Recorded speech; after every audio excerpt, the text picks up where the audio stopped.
देखिए साहब, इस वीडियो में हम आपसे बात करेंगे mathematics most important question answer test series के पार्ट 14 के बारे में, यानी कि पार्ट 14 के बारे में। इसके पहले हमने आपके लिए 13 पार्ट ऑलरेडी अपलोड कर दिया है, तो अगर आपने अभी तक इन सभी पार्ट्स को नहीं देखा तो वीडियो के डिस्क्रिप्शन में दिए गए प्लेलिस्ट के लिंक पर क्लिक करके आप सभी पार्ट्स को बेहद आसानी से देख सकते हैं। इससे पहले हम इस वीडियो को शुरू करें, आप देख रहे हैं हमारा चैनल पांडे जी टेक्निकल। मैं हूं आपका दोस्त रोशन पांडे। आइए अपने इस वीडियो को शुरू करते हैं। यहाँ पे कुछ ऐसे क्वेश्चंस को हम सॉल्व कराएंगे जो आपके पॉलिटेक्निक एंट्रेंस एग्जामिनेशन 2020 के लिए मोस्ट इंपॉर्टेंट होने वाले हैं, और इन सभी क्वेश्चन को विद इन ए सेकेंड आप सॉल्व कर पाएंगे। ठीक है, स्पीड के साथ साथ बहुत ज़बरदस्त तरीके से आपको कंसेप्ट को क्लियर कराया जाएगा, इसलिए लास्ट तक ज़रूर देखिएगा। इससे पहले हम पार्ट 14 को शुरू करें। पार्ट 13 में हमने लास्ट में एक क्वेश्चन आपको दिया था सॉल्व करने के लिए, वो क्वेश्चन को हम सॉल्व करते हैं। क्वेश्चन हमने दिया था वर्ग की भुजा √2 सेंटीमीटर है। वर्ग की भुजा दी गई है, स्क्वायर की साइड दी गई है √2 सेंटीमीटर। तो विकर्ण की लंबाई पूछ रहा है कि वर्ग का विकर्ण क्या होगा। आप सभी जानते हैं कि वर्ग का विकर्ण होता है √2 और इंटू भुजा, यानी कि √2 इंटू ए। ठीक है, तो ये वर्ग की विकर्ण की लंबाई हो गई। ठीक है, ये फॉर्मूला हो गया। तो √2 और इंटू भुजा का मान कितना दिया है, √2 ही दिया गया है। तो √2 इंटू √2 2, यानी कि option number A correct answer हो जाएगा। सिर्फ आपको ये ध्यान रखना है कि इसका फॉर्मूला क्या होता है। तो वर्ग की अगर भुजा दी गई है, वर्ग की साइड दी गई है, तो विकर्ण की लंबाई निकालने के लिए √2 इंटू ए फॉर्मूला आप याद करेंगे। ए क्या है, वर्ग की भुजा है, तो √2 फॉर्मूला में है और ए का मान भी √2 है। √2 2 हो जाता है। इस क्वेश्चन का ए ऑप्शन करेक्ट आंसर हो जाएगा। तो मुझे उम्मीद है कि अब आप किसी भी क्वेश्चन को सॉल्व कर पाएंगे। यहाँ पे अगर √2 हटा के अगर मैं यहाँ पे 5 दे दूँ तो आप बताइएगा कि वर्ग के विकर्ण की लंबाई कितनी होगी। कमेंट में मैं आप सभी का इंतज़ार करूँगा। ठीक है ना। चलिए अब हम पार्ट नंबर 14 के सबसे पहले क्वेश्चन को सॉल्व करते हैं, यानी कि पार्ट 14 के सबसे पहले क्वेश्चन को सॉल्व करते हैं। सबसे पहले क्वेश्चन आपकी स्क्रीन पे है कि कितने वर्षों में 12% वार्षिक दर से 3000 का साधारण ब्याज 1080 हो जाएगा। इस टाइप के क्वेश्चन को विद इन ए सेकेंड आप सॉल्व कर पाएंगे। बस इसके कंसेप्ट को एक बार जरूर सीख लीजिएगा। ठीक है, बस आपको करना क्या है, एक फॉर्मूला आपको याद करना है। कौन सा फॉर्मूला, I = PRT और बटे में 100। इसको आप ऐसे भी याद कर सकते हैं कि I = पैरोट बटा 100। पैरोट तो याद होगा ही आपको, तोता। पैरोट मतलब क्या होता है, तोता। तो पैरोट PRT, PARROT होता है, तो PRT आप इसको शॉर्ट फॉर्म में याद कर सकते हैं। तो I = PRT बटे में 100। अब थोड़ा सीख भी लीजिए कि I क्या है। I जो है वो साधारण ब्याज है, P जो है वो मूलधन है, R जो है रेट है यानी कि दर है, वार्षिक दर है, और T जो है वो समय है, और 100 बटे में फॉर्मूला में होगा। ठीक है, तो अब आपको क्या करना है, इस क्वेश्चन में देखना है कि क्या क्या चीज़ें दी गई हैं। 12% वार्षिक दर दी गई है, यानी कि R का मान 12 दे दिया गया है। फटाक से नोट कर लेंगे। 3000 का साधारण ब्याज इतना हो जाता है। ठीक है, तो साधारण ब्याज कितना दिया गया है, साधारण ब्याज 1080 दिया गया है। ठीक है, और कितने का, यानी कि 3000 का, तो P का मान दिया गया है 3000, मूलधन दिया गया है 3000। ठीक है, तो आपको अब क्या करना है कि कितने वर्षों में T का मान निकालना है। T का मान निकालने के लिए मैंने आपको क्या बताया था, सिंपल एक ही फॉर्मूला है, I = PRT और बटे में 100। यहाँ से सभी का मान पुट कर देंगे, T का मान निकल के आ जाएगा। आइए देखते हैं कि हम इसको कैसे सॉल्व करेंगे। मैंने जैसे कि बताया कि I = PRT बटा 100, एक फॉर्मूला आप याद कर लीजिएगा, PRT बटे में 100। तो यहाँ से अगर T की वैल्यू निकालेंगे तो I का गुणा 100 में हो जाएगा, तो I × 100 और बटे में ये चला आएगा, तो P × R। ठीक है, तो T बराबर हमने कन्वर्ट कर लिया फॉर्मूला, T = I × 100 और बटे में P × R। I क्या है, साधारण ब्याज है, दिया गया है हमारा क्वेश्चन में 1080, और गुणे 100 फॉर्मूला में है, और बटे में मूलधन दिया गया है 3000 और दर दिया गया है 12। ठीक है, रेट दिया गया है 12% वार्षिक ब्याज। तो ठीक है, तो इस तरीके से हमने रख दिया। अब फटाफट इसको सॉल्व कर लेंगे। 2 0 से 2 0 कट जाएगा, फिर 1 0 से 1 0 कट जाएगा, 12 तिहाई 36 हो जाएगा। 108 में अगर 36 का भाग देंगे तो 36 तिहाई 108 होता है। 3 वर्ष हमारा ऑप्शन आंसर निकल के आ जाएगा। तो इस क्वेश्चन का सी ऑप्शन करेक्ट आंसर हो जाएगा। मैं आपसे बार बार कह रहा हूं कि एक छोटा सा फॉर्मूला है, I बराबर PRT और बटे में 100। ये तो एकदम सिंपल, अभी ही याद हो गया मुझे लगता है आपको। बस ये आपको याद हो जाएगा तो कम से कम 10 से 20 क्वेश्चन आप सिंपल इंटरेस्ट यानी कि साधारण ब्याज चैप्टर से सॉल्व कर जाएंगे। ठीक है, I बराबर PRT बटा 100, जहाँ पे I क्या है, साधारण ब्याज है, P क्या है, मूलधन है, और R क्या है, वार्षिक दर है, और T क्या है, समय है। ठीक है ना। आइए इस टाइप के और भी क्वेश्चन को सॉल्व करते हैं। यहाँ पे अगर हम 12% न दे के 6% अगर वार्षिक दर दे दें, और यहाँ पे अगर मैं 1200 रुपये अगर कर दूं, और यहाँ पे अगर मैं कर दूं कितना, यहाँ पे मैं कर दूं अगर 600 रुपये, तो आप बताइएगा कि कितना समय लगेगा। इस क्वेश्चन की प्रैक्टिस आप ज़रूर कर लीजिएगा, क्योंकि इस टाइप के क्वेश्चन पूछा जाता है आपके एंट्रेंस एग्जामिनेशन में। ठीक है ना। चलिए नेक्स्ट क्वेश्चन के बारे में बात करते हैं। नेक्स्ट क्वेश्चन भी आपका सिंपल इंटरेस्ट चैप्टर से ही है। कह रहा है कि 5% वार्षिक दर से 3 महीने के लिए कुछ धन निवेश किया गया।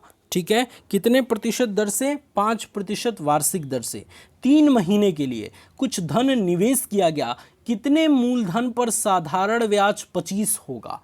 ठीक है, फटाफट हम लिखते हैं कि क्या क्या चीज़ें दी गई हैं। आर दिया गया है 5%, तो आर 5 लिख देंगे। ठीक है, समय दिया गया है 3 महीना। ठीक है, 3 महीना दिया गया है, लेकिन यहाँ पे आपको ध्यान देना है कि दर जो दिया गया है वो वार्षिक दिया गया है, इसलिए जो समय भी होगा उसको वर्ष में ही हमको निकालना होगा। तो 3 महीने दिया गया है, और एक वर्ष में, एक साल में आप सभी जानते हैं एक साल में 12 महीने होता है। तो अगर 3 महीने को वर्ष में कन्वर्ट करें तो बटे में 12 से भाग देना होगा। तो 3 एकम में 3, 3 चौको 12। ठीक है, तो 1/4 वर्ष हमारा टाइमिंग निकल के आ जाएगा। तो यहाँ पे हमारा आर का मान निकल के आ गया यहाँ से यहाँ पे आर का मान निकल के आ गया 5, तो आर का मान 5 रख देंगे। टी का मान अभी अभी हमने निकाला 1/4 वर्ष। ठीक है, इसके अलावा क्या दिया गया है, आई का मान दिया गया है 25, तो आई बराबर साधारण ब्याज 25 दिया गया है। पूछा जा रहा है कितना मूलधन निकलेगा, पी का मान पूछा गया है। ठीक है, तो I बराबर PRT बटा 100, यही फॉर्मूला तो लगेगा। मैं इसीलिए कह रहा हूँ कि ये फॉर्मूला आप याद कर लीजिए, और मुझे लगता है कि अभी ही आपको ये फॉर्मूला याद हो गया होगा। नहीं याद होता तो आप इस तरीके से याद कीजिए ना, I बराबर पैरोट बटा 100। ठीक है, PRT इसका शॉर्ट फॉर्म पैरोट का आप ध्यान रखेंगे, तो PRT बटा 100 सभी वैल्यू को रख दीजिए। I की जगह पे यहाँ पे 25 दिया गया है, रख दीजिए। R की जगह पे 5 रख दीजिए, और T की वैल्यू अभी अभी आपने निकाला 1/4। 1/4 कैसे, क्योंकि 3 महीना दिया गया है, उसको वर्ष में कन्वर्ट करेंगे तो 3/12। ठीक है, तो 3 एकम में 3 और 3 चौको 12, 1/4 निकल के आ जाएगा। तो टी की जगह पे 1/4 रख दीजिए, पी का मान निकल के आ जाएगा। आइए देखते हैं कि कैसे हम इसको सॉल्व करते हैं। जैसा कि मैंने बताया कि ये वाला फॉर्मूला यूज होगा, तो ये वाला फॉर्मूला हम निकाल लेंगे। ठीक है, और हम किसके रूप में निकालेंगे, पी के रूप में निकालेंगे। क्यों निकालेंगे, क्योंकि हमको मूलधन ही निकालना है। ठीक है, मूलधन हमको निकालना है, तो आई बराबर होता है PRT और बटे में 100। तो केवल हमको पी का मान निकालना है, तो आई गुणे 100 और बटे में R इंटू टी हो जाएगा। ठीक है, तो P के रूप में हमने इस फॉर्मूले को कन्वर्ट कर लिया। P बराबर I इंटू 100 बटे में R इंटू टी। I का मान दिया गया है 25, साधारण ब्याज हम रख देंगे सिंपली, 100 फॉर्मूला में है। ठीक है, इसके अलावा रेट 5% दिया गया है, तो 5 लिख देंगे, और टाइम आपने अभी अभी निकाला 1/4 हम लिख देंगे। इसके अलावा क्या करेंगे, 5 × 5 = 25, और 1/4 है तो 4 ऊपर चला जाएगा, तो 4 गुणा में हो जाएगा। 5 चौको 20 हो जाएगा, और 20 का 100 में गुणा करेंगे तो हमारा 2000 निकल के आ जाएगा। भाई 20 का अगर 100 में गुणा करेंगे तो क्या हो जाएगा, 2 के बाद से 3 जीरो हो जाएगा, और यही तो 2000 है, तो 2000 हमारा आंसर निकल के आ जाएगा। तो इस तरीके से आप प्रैक्टिस बनाइए, जितना तेजी से आप सॉल्व करेंगे उतना ही अच्छा होगा आप सभी के लिए। तो इस क्वेश्चन का डी ऑप्शन करेक्ट आंसर हो जाएगा। सिर्फ एक फॉर्मूले से आप कई टाइप के क्वेश्चन को सॉल्व कर पाएंगे। अभी अपना किताब को ओपन कीजिएगा और साधारण ब्याज के क्वेश्चन को सॉल्व कीजिएगा। इसी फॉर्मूले पे देखिएगा आप कई क्वेश्चन सॉल्व हो जाएगा।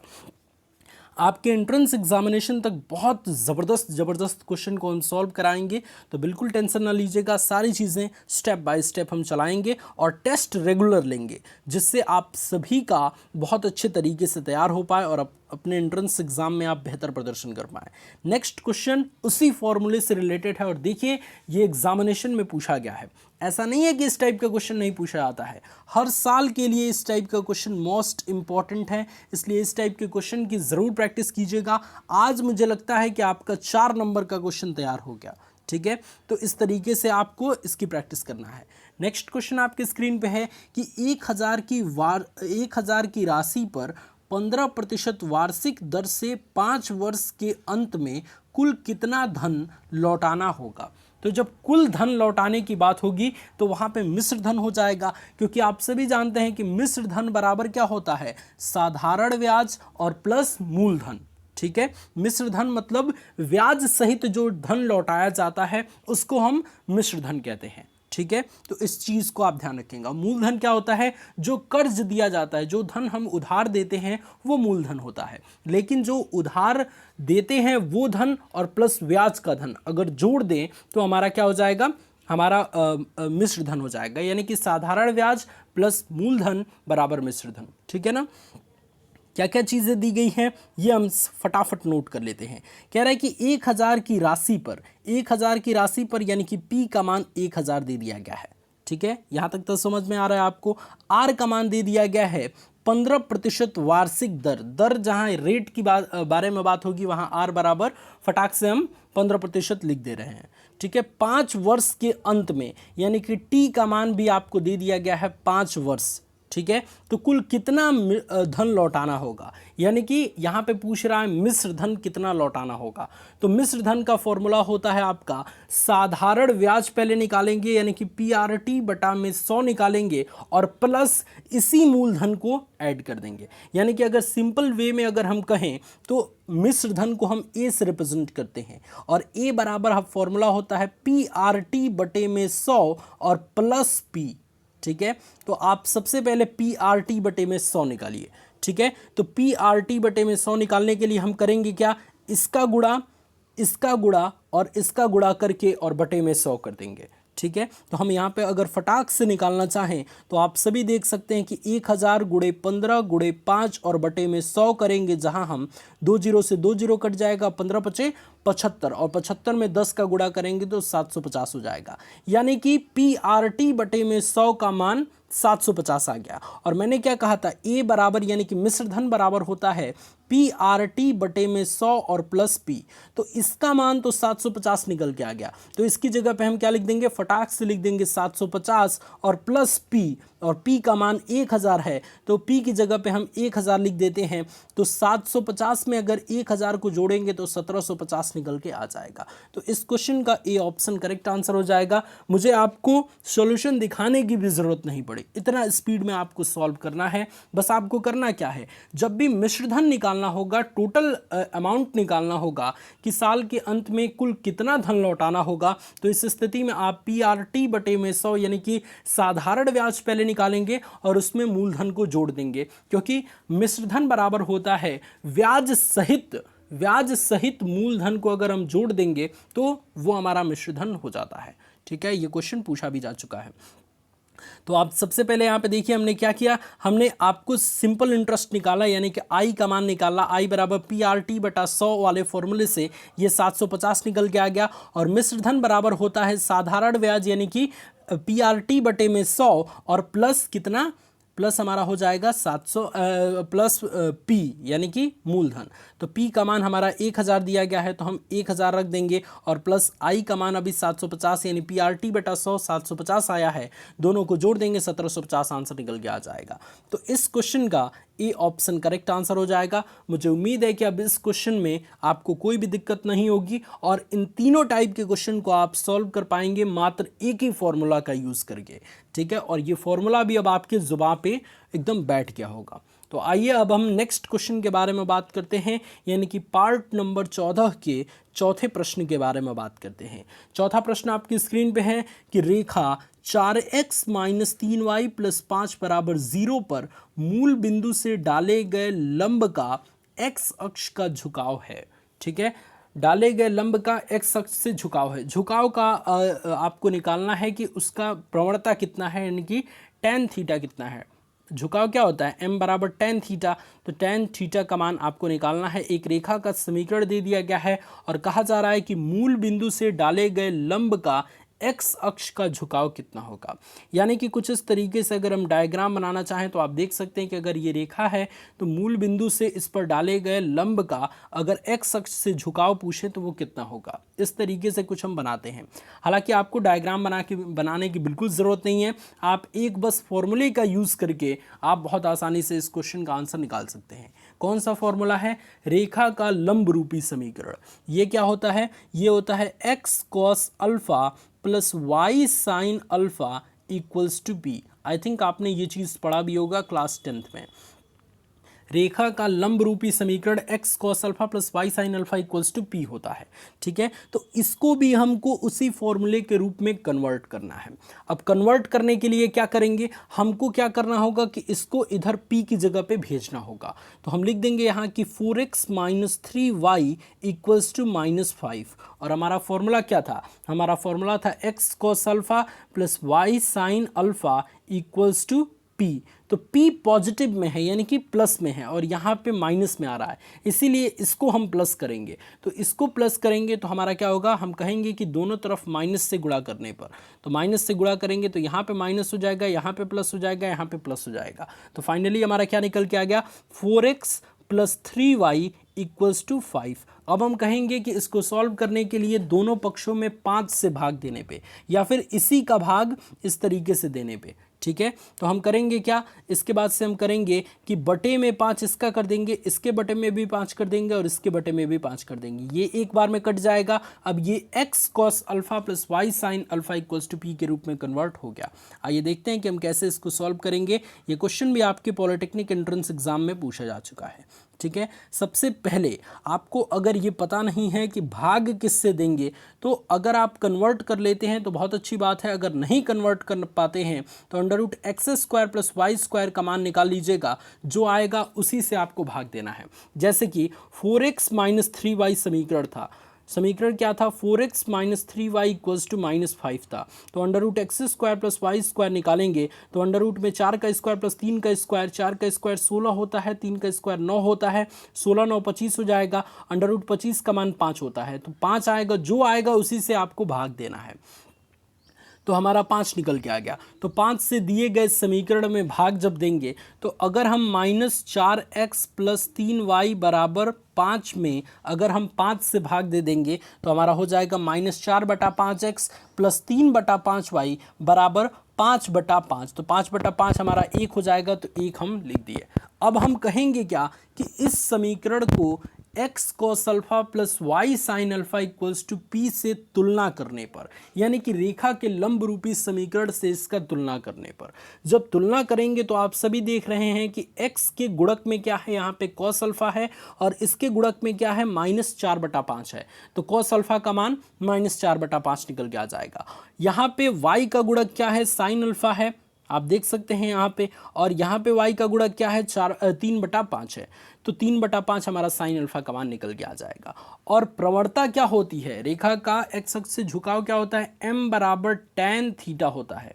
ठीक है, यहाँ पे तो अल्फा की बात हो रही है तो यहाँ पे tan अल्फा हो जाएगा, m बराबर क्या हो जाएगा, tan अल्फा हो जाएगा। और tan अल्फा कैसे निकालते हैं हम, अगर साइन और कॉस दिया गया है तो साइन थीटा बटा में कॉस थीटा tan थीटा होता है। इसी तरीके से tan अल्फा अगर निकालेंगे तो साइन अल्फा और बटे में कॉस अल्फा हो जाएगा। साइन अल्फा का मान 3/5 दिया गया है तो हम सिंपली लिख देंगे 3/5 और बटे में -4/5 इसका कॉस अल्फा का मान दिया गया है, आराम से हम लिख देंगे।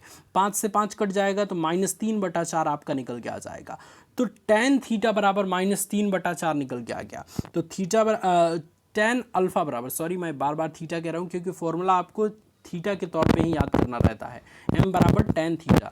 तो tan अल्फा बराबर -3/4 आ गया, तो अल्फा का मान कितना निकल के आ गया, tan इनवर्स -3/4। तो इस तरीके से हमने सॉल्व किया तो हमें आंसर पता चला कि अल्फा का मान tan इनवर्स -3/4 निकल के आ गया, यानी कि option number C correct answer हो जाएगा। आप ऑप्शन को सबसे पहले ऑब्जर्व कीजिएगा कि ऑप्शन किस तौर पे दिया गया है, उसके बाद से क्वेश्चन को सॉल्व कीजिएगा।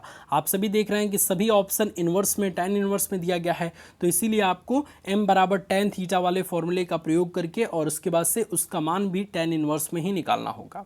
ठीक है, तो इस क्वेश्चन का सी ऑप्शन करेक्ट आंसर हो जाएगा। इस क्वेश्चन के लिए एक सिंपल सा फॉर्मूला यही था, x cos अल्फा प्लस y sin alpha equals to जो रेखा का लंब रूपी समीकरण होता है। ठीक है, तो मुझे उम्मीद है कि इस क्वेश्चन को भी बहुत अच्छे से मैं आपको बता पाया हूँ। अब नेक्स्ट क्वेश्चन आपकी स्क्रीन पे है, जो मैं आपको होमवर्क के तौर पे दे रहा हूँ। ठीक है, इस क्वेश्चन को हम पार्ट नंबर 15 के सबसे पहले क्वेश्चन के तौर पर डिस्कस करेंगे, इसलिए इस क्वेश्चन को सबसे पहले सॉल्व कीजिए और उसके बाद हमें कमेंट में आंसर बताइए। आज का HW क्वेश्चन आपकी स्क्रीन पे है कि त्रिभुज जिसके शीर्ष, एक त्रिभुज दिया गया है जिसके तीनों शीर्ष दिए गए हैं, तीनों शीर्ष का निर्देशांक दिया गया है 1,2, 3,4 और 8,6। इसके केंद्रक की प्रथम शीर्ष से दूरी होगी। यानी कि अगर मैं डायग्राम के माध्यम से आपको समझाना चाहूँ तो देखिए, मैं इसको सिंप्लीफाई कर देता हूँ, बस आपको सॉल्व करना है। ये एक त्रिभुज दिया गया है। ठीक है, ये एक त्रिभुज, मैं सही से बना दे रहा हूँ, यहाँ पे एक त्रिभुज दिया गया है। इसका मान आप ले लीजिए a, इसको b और इसको c नाम रख लीजिए।